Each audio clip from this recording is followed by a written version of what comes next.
She was dead. I couldn't breathe listening to this. Emily whispered, "So why didn't you tell him?" Ryan laughed this horrible broken laugh and said, "Because he'd hate me." Then Emily said something that shattered me even more. "I only got close to you because I thought you were going to confess." Silence. Ryan asked, "What?" And Emily answered, "The night after the funeral you told me it was your fault she died. I thought you meant you killed her." Apparently Emily had spent months secretly talking to Ryan trying to get him to confess so she could tell me the truth gently instead of destroying me all at once. That's why the calls happened. That's why the meetings happened. That's why she kept crying around him. The kissing, that part was real. But according to Emily, it only started recently because grief and guilt turned both of them into emotional disasters. Then Ryan said the final twist. "You think that's the worst part?"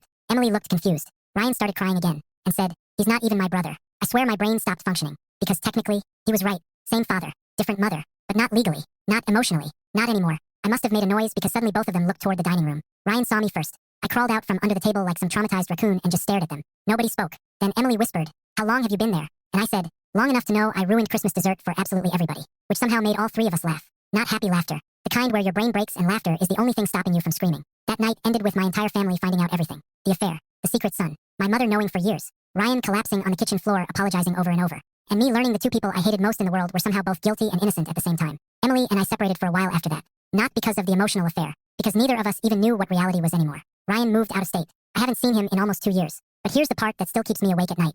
A few months ago, I found one of my mother's old journals while cleaning the attic. And inside was a sentence written 3 weeks before she died. "If the boys ever learn the truth, this family will destroy itself."